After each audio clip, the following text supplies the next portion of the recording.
Bonjour à tous les passionnés de cinéma. Je suis enchanté de vous retrouver sur ma chaîne Cinémadicte, où je vous propose les meilleures infos sur les nouveautés cinématographiques et les films déjà sortis. N'hésitez pas à vous abonner pour ne rien manquer des contenus captivants à venir. Le Allons-y. film méta sur la cinéphilie quand on souhaite s'attaquer à la filmographie d'un cinéaste aussi influent que Jean-Luc Godard. Faut, en tant que jeune cinéphile, savoir où l'on met les pieds et surtout savoir par où commencer. Godard, quoi qu'on puisse penser de sa personne, a clairement changé le monde et l'industrie cinématographique dans les années 60. Avec quelques-uns de ses amis critiques de la revue, Cahiers du cinéma, François Truffaut et Claude Chabrol pour ne citer que les plus connus, en réalisant des films tels que À bout de souffle, Godard, et Les 400 coups, Truffaut, il démarre un mouvement cinématographique mieux connu sous le nom de Nouvelle Vague. C'est en pleine effervescence de la Nouvelle Vague française, que Godard réalisait en 1963, Le Mépris, qui je pense est un de ses meilleurs films, avec À bout de souffle, permettant de découvrir et de rentrer en douceur dans l'univers du cinéphile cinéaste qu'est Jean-Luc Godard. Étant plutôt familier avec ses films, je dois reconnaître que Le Mépris reste pour l'instant mon préféré du réalisateur, mettant en vedette Michel Piccoli, un immense acteur français que ce soit de théâtre ou de cinéma. Il a travaillé avec les plus grands, Louis Buñuel, Alfred Hitchcock, Claude Chabrol. C'est grâce à ce film qu'il a pu se faire connaître du grand public, dans lequel il joue le rôle d'un scénariste venu à la rescousse sur une production d'un film de Fritz Lang, et oui, Fritz Lang joue dans le film, il joue même très bien, nomme Ulysse, qui est une adaptation de l'Odyssée. Paul Javal, Michel Piccoli, est accompagné par la ravissante Brigitte Bardot interprétant le rôle de son épouse, Camille, qui après un malentendu avec son mari, va commencer à douter de sa loyauté. Je ne veux pas trop vous dévoiler le film pour des raisons évidentes, mais sachez qu'après une balade en voiture entre Camille et le producteur américain du film, rien ne sera plus jamais comme avant. La musique du film est composée par Georges Delerue et s'avère être une des plus belles musiques qu'il m'ait été donné d'écouter depuis un très long moment. Rares ont été les bandes originales qui m'ont autant donné cette impression de voyager et d'être transporte. Rien que pour sa bande originale de qualité et d'une maîtrise incroyable, ce film mérite déjà votre attention.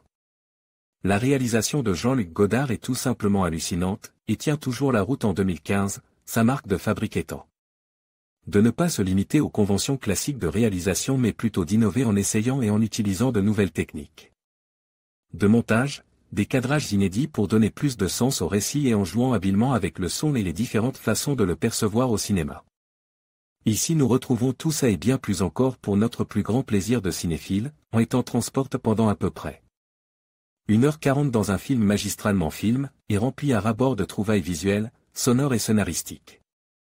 La réalisation a encore plus de sens dans ce film car comme il s'agit d'un film parlant de cinéma, nous sommes constamment déconcertés et surpris par la façon avec laquelle Jean-Luc Godard joue avec le spectateur, en l'obligeant à voir la façon dont il perçoit film différemment selon son histoire personnelle, ses désirs et ses craintes, et je pense qu'il n'y a pas meilleur exemple pour prouver ceci, que la phrase prononcée au début du film quand la caméra est pointe vers le spectateur qui annonce déjà la couleur. Le cinéma substitue à notre regard un monde qui s'accorde à nos désirs. André Bazin. Mais il n'y a pas que la réalisation qui est excellente, le scénario et ses sous-textes sont des plus intéressants. Le film que Fritz Lang tourne, Ulysse, est sur le retour de Ulysse à Ithaque pour rejoindre Pénélope, alors que le scénariste doit réécrire le scénario. Le voyage d'Ulysse pour retrouver sa belle et tendre, se retrouve être une histoire parallèle à sa vie personnelle. Quand après un malentendu avec sa femme et une balade en voiture entre le producteur et celle-ci dont on ne sait rien, elle ne sera plus la même, allant jusqu'à annoncer qu'elle ne l'aime plus et même pire qu'elle le méprise. De là, il va tenter de recoller les pièces et de découvrir ce qui a pu se passer pendant cette balade en voiture, pour pouvoir retrouver la femme qu'il aime.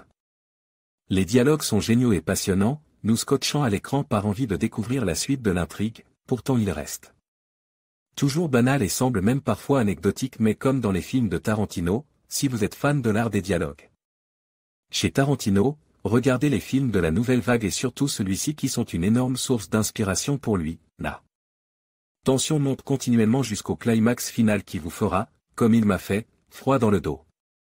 Il est encore plus intéressant de voir que le film critique beaucoup les producteurs, qui prennent un contrôle artistique sur une Œuvre cinématographique, en ne prenant pas compte de la vision du metteur en scène dans le film Fritz Lang, et ici on trouve encore un parallèle avec l'histoire de production du film durant lequel Jean-Luc Godard a eu beaucoup de problèmes avec son producteur américain.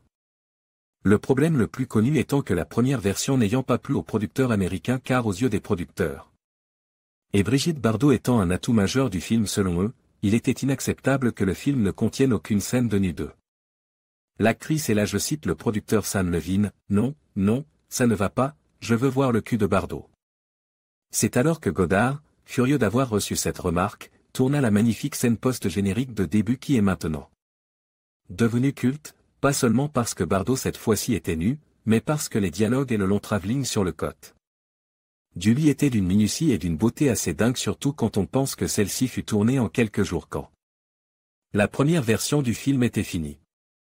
Pour conclure je vous invite à laisser une chance à ce film, même si vous n'aimez pas Godard ou que vous soyez cinéphile et que vous n'avez jamais vu un film de ce réalisateur, ou même si le film ne vous tente pas aux premiers abords, regardez-le, car il s'agit d'un des meilleurs films français de tous les temps et même s'il date de 1963 il reste visuellement, scénaristiquement et musicalement intéressant. Laissez-lui sa chance, je suis sûr que vous en ressortirez surpris. Axel.